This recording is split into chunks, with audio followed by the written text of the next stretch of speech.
Hola, gracias por la invitación. A continuación voy a hablarles acerca de la actualización en el diagnóstico y tratamiento de la insuficiencia cardíaca. Esta es mi declaración de conflicto de interés para empezar.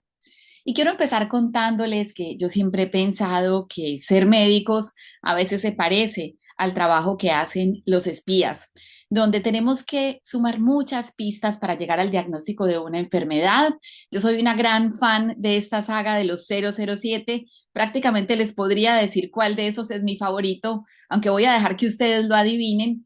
Y hoy, específicamente hablando del tema de la insuficiencia cardíaca, quiero enseñarles cuáles son esas pistas que debemos seguir para llegar al diagnóstico.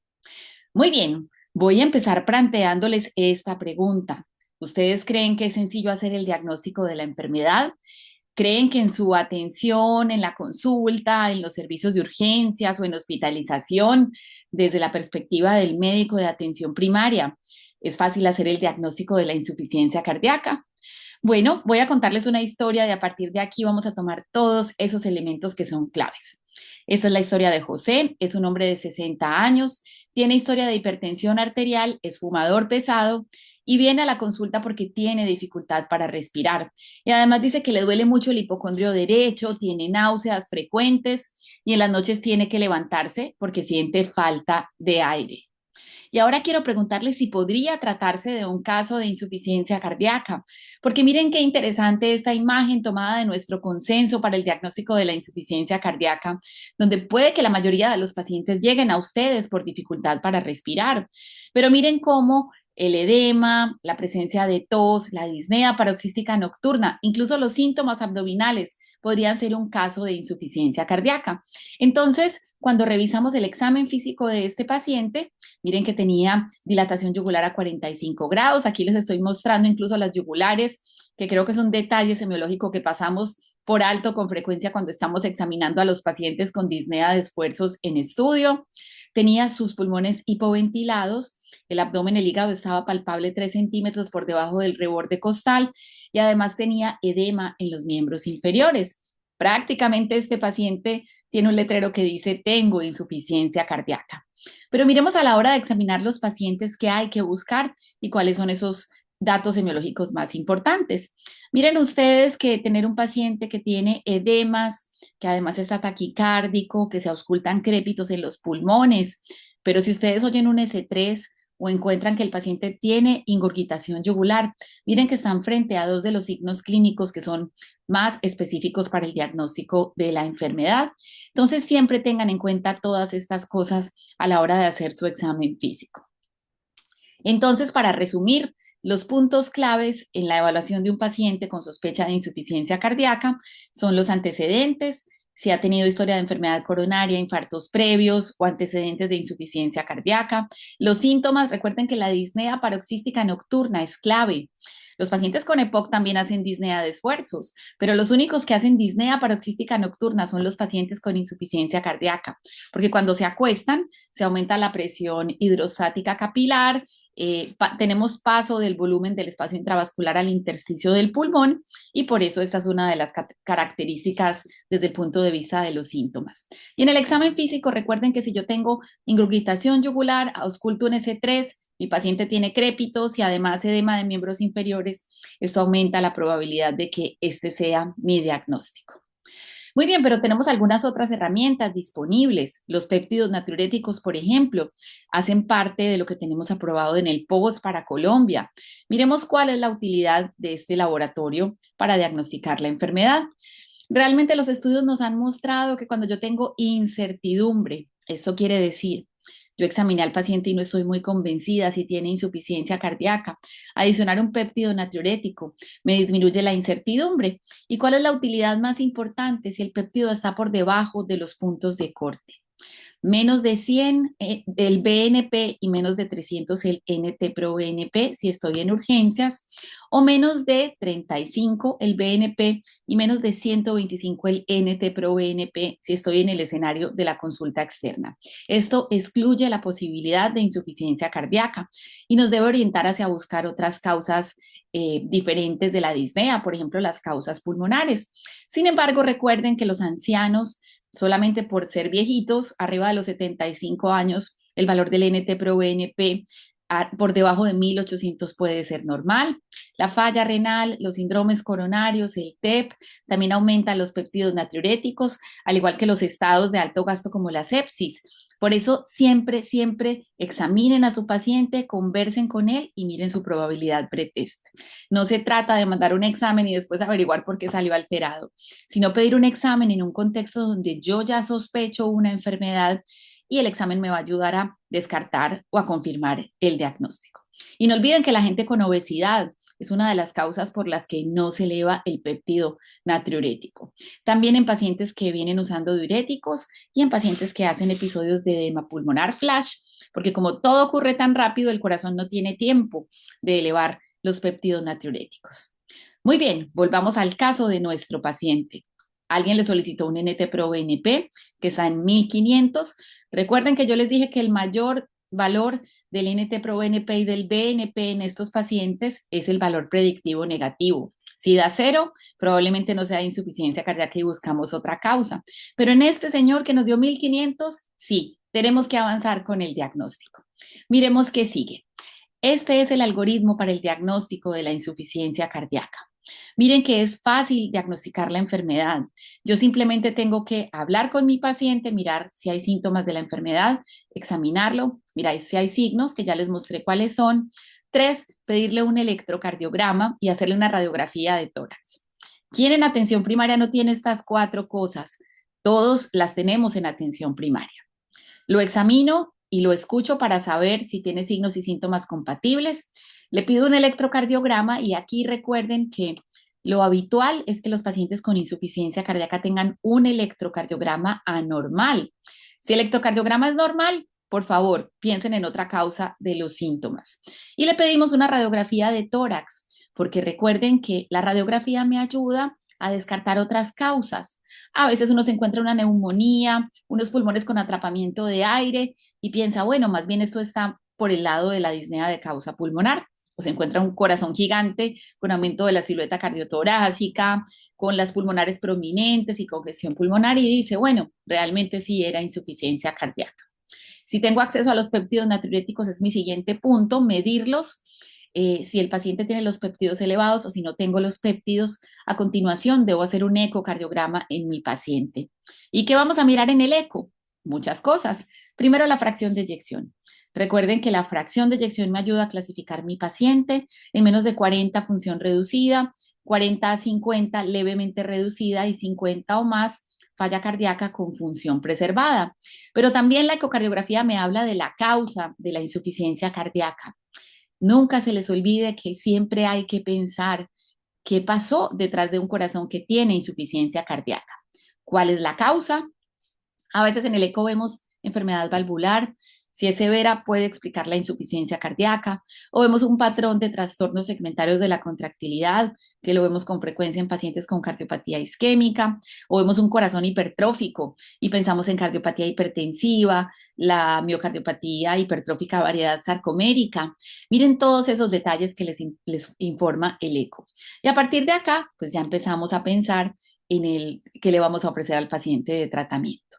Esta es entonces la utilidad del eco, como les dije, me ayuda a pensar en la causa. Uno solo la repite, solamente si esto le va a permitir tomar decisiones. Por ejemplo, mirar si el paciente mejoró o si sigue siendo candidato a un resincronizador, a un desfibrilador.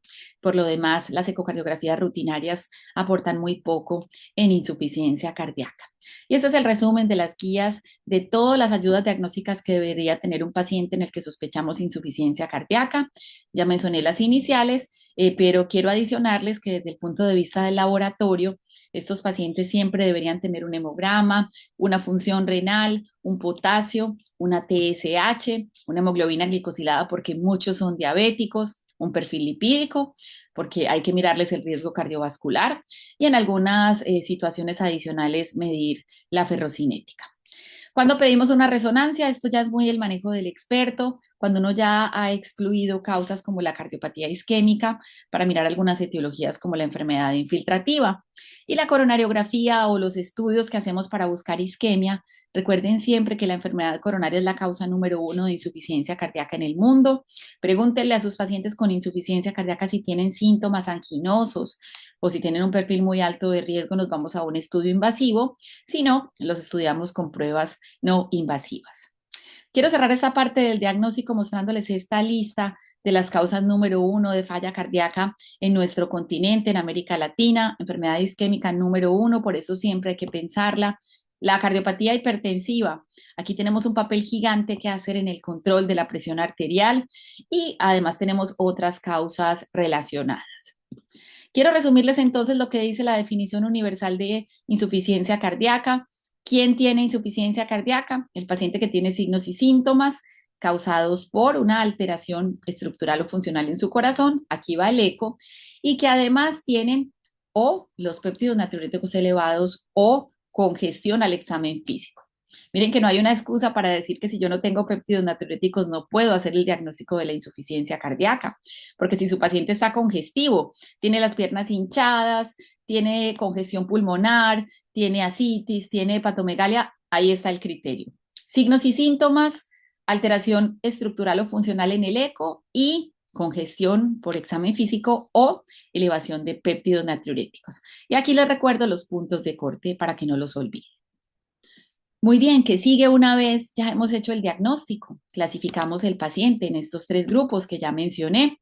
Hay un cuarto grupo que es la gente que mejoró la función ventricular con el tratamiento. Tengan mucho cuidado con esos porque nunca les quitamos los medicamentos. Deben recibirlos por el resto de su vida para evitar que aparezca la enfermedad.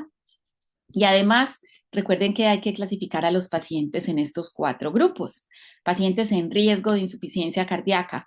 Toda la gente que ustedes ven en su consulta con hipertensión, diabetes, son pacientes que están en riesgo de tener insuficiencia cardíaca. Hay que tratarles bien sus factores de riesgo. Caso número 2, pacientes prefalla cardíaca. Aquí está toda la gente que tiene disfunción ventricular pero aún no tiene síntomas. Recuerden, betabloqueadores y ECAS o ARA2 son la estrategia de tratamiento. Pacientes con falla cardíaca, aquí sí, cuando yo ya tengo síntomas. 4 pilares de tratamiento a los que me voy a referir a continuación. Y finalmente, falla cardíaca avanzada. Piensen siempre en todos los pacientes que a pesar de la terapia farmacológica se empeoran, vuelven al hospital. Si estos pacientes tienen menos de 65 años, refiéranlos a los centros especializados donde hacemos trasplante o está la opción de asistencia ventricular mecánica, porque tienen una oportunidad de cambiar su vida. Muy bien, vamos ahora a hablar de los 4 pilares de tratamiento, cómo usamos la insuficiencia cardíaca hoy en el 2024. Quiero mostrarles este algoritmo que es de las guías europeas. Las americanas tienen uno similar, donde todos coinciden en que hay 4 drogas fundacionales, las 4 que hacen que la gente se muera menos, que todos los pacientes las deberían recibir. Vamos a ir uno por uno. El betabloqueador. Recuerden que es una de las drogas que ha mostrado reducir la muerte súbita, la muerte cardiovascular, induce remodelado reverso. Hay 4 betabloqueadores, metoprolol succinato, bisoprolol, carvedilol, nebivolol tiene también un estudio. Estas son las 4 drogas que cambian el curso clínico de la enfermedad y son las que los pacientes deberían recibir como uno de los pilares de tratamiento.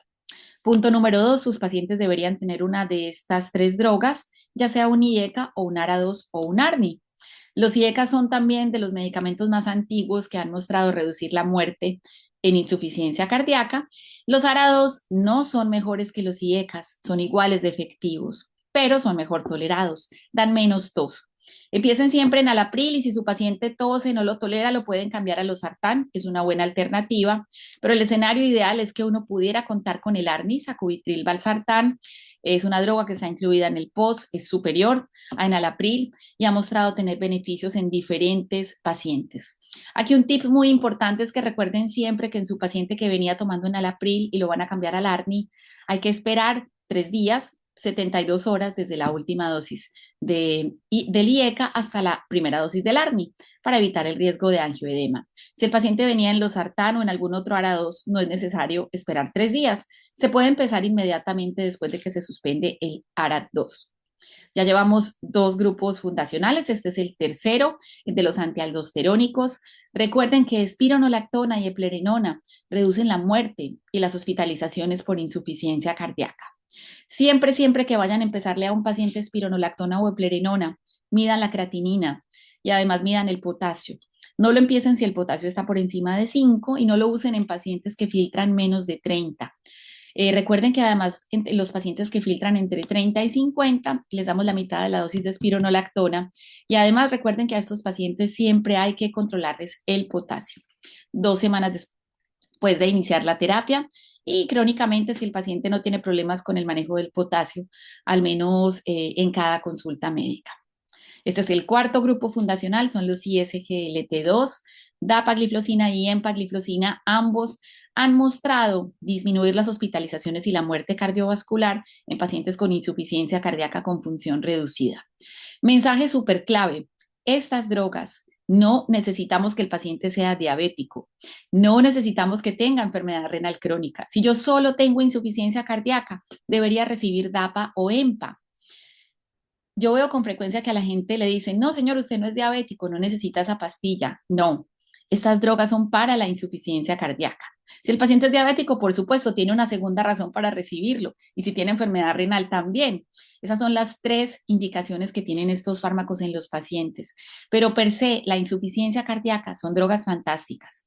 Estos son los datos de Emperor Reduce. En la diapositiva anterior estaban los del DAPA-HF. Este es un metaanálisis de ambas drogas donde muestra cómo baja la mortalidad en insuficiencia cardíaca. Solo recuerden que los ISGLT2 no se usan en pacientes que filtran menos de 20 mililitros minuto.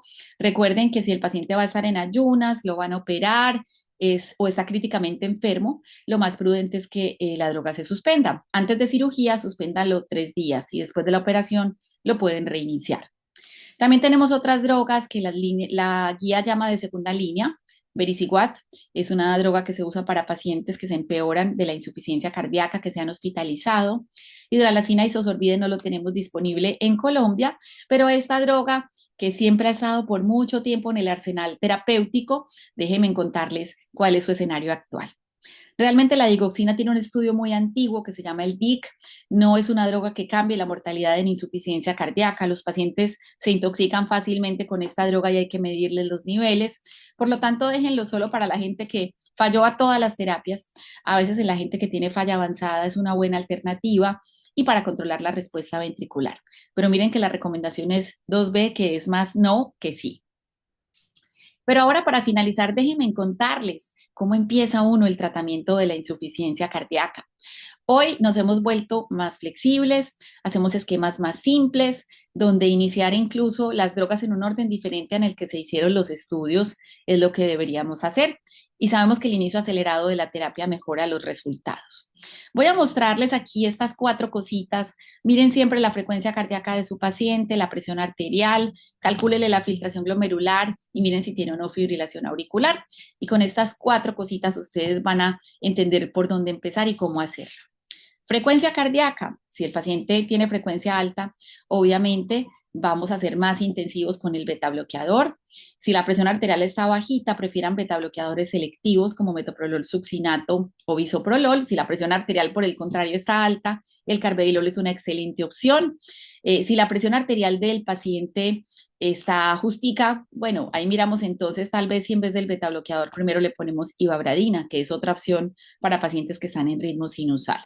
Enfermedad renal, recuerden que arriba de 30 de filtración todas las drogas funcionan perfecto, menos de 30 no usen antialdosterónicos, menos de 20 no usen el ISGLT2 y la fibrilación auricular es clave porque estos pacientes siempre se deben anticoagular.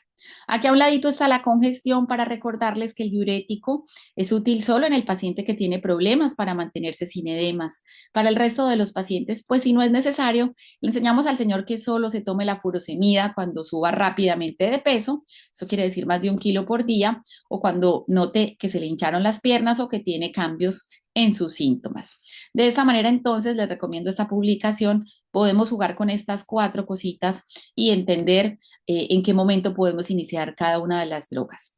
Con la presión arterial arriba de 100 le va súper bien a los pacientes con sacubitril valsartán. Entre 90 y 100 podríamos primero empezar el IECA y después cambiarlo a sacubitril. Y siempre recuerden que el antialdosterónico y el ISGLT2 no le bajan la presión a la gente, no es necesario suspenderlos y no hay por qué tenerles miedo si tienen un paciente que tiene la presión arterial bajita. Muchísimas gracias por su atención. Eso era todo lo que quería contarles y espero que esta clase haya sido de utilidad para ustedes.